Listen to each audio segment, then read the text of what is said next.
12:35 is the time. Hopeless. I tweeted useless, honestly. Back to Twitter school for me. Totally effing hopeless is the description that Boris Johnson has applied. It's on the record. He's kept the receipts to Matt Hancock. It is also 1 month later, as the sheer horror of the coronavirus was becoming clearer, he posited the possibility of sacking Matt Hancock. But he's still there. And I think we might turn our attention to this.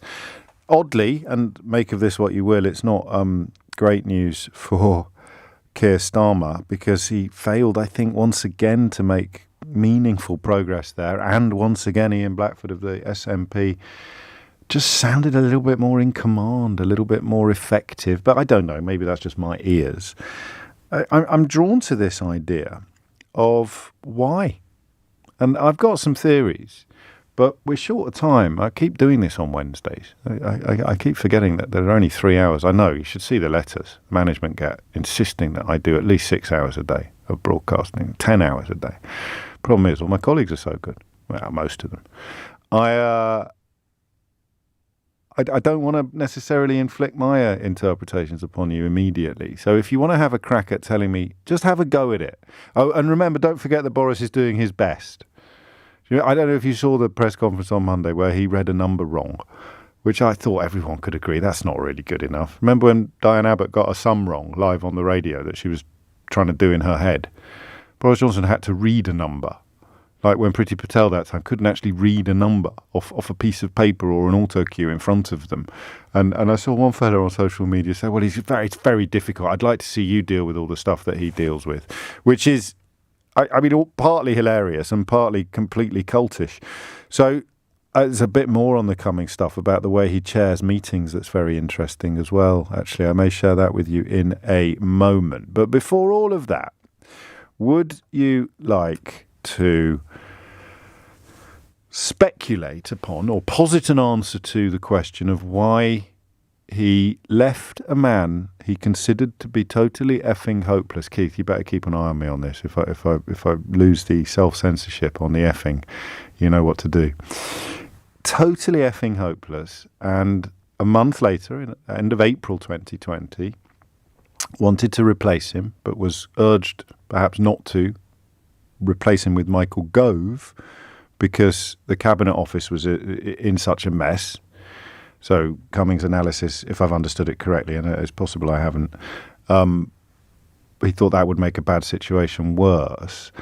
You know about as much about this business as anybody else does. You don't need to be a senior political correspondent or even bigger cheese, LBC's political editor, to answer this question. Anyone can have a go at this. I don't get it.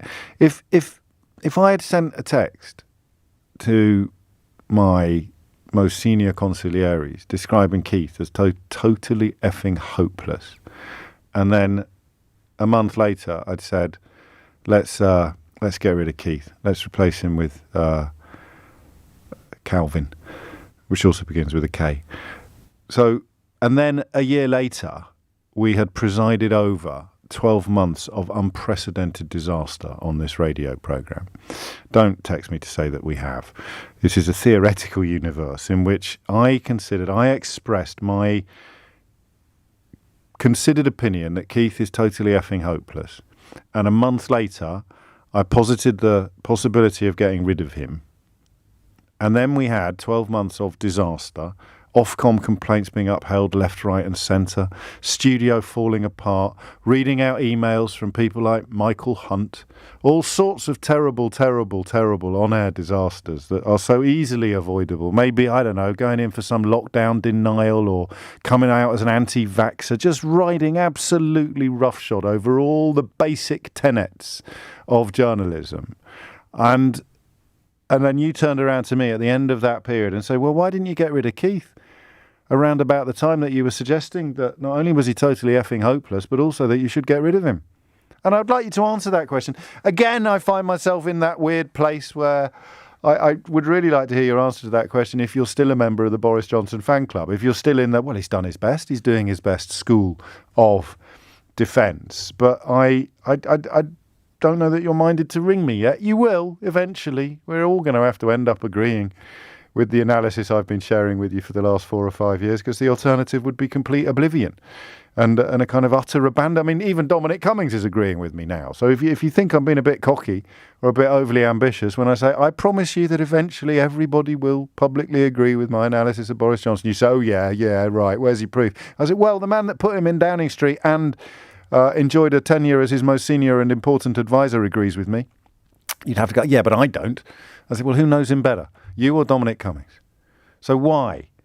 Why didn't he get rid of him? I'd love to hear your answer to that question. Purely and simply, Boris Johnson considered Matt Hancock to be totally effing hopeless in March of 2020.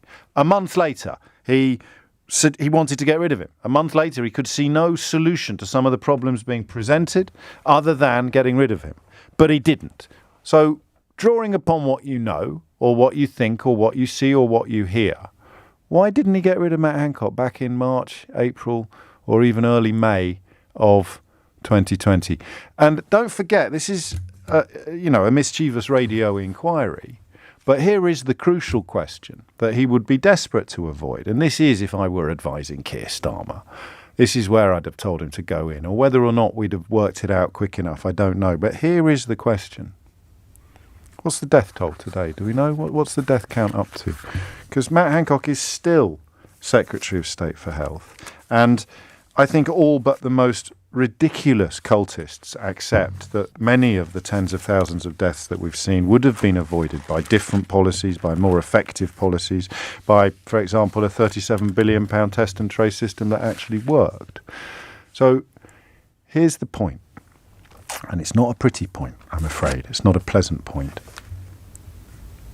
Why did he leave a man he considered to be effing hopeless in charge of a pandemic response that went on to kill tens of thousands of us? See, that's not funny. That's not funny. You can use your footballing lingo or your rugger lingo if you must, Mr. Johnson. You can talk about maybe it's time to take Hancock off and put Gove on. You can be impervious to the fact that these are the lives and deaths of British people that you're playing with, literally. Why did you leave an effing hopeless Secretary of State for Health in charge of the country's response to a lethal, unprecedented, bloody pandemic?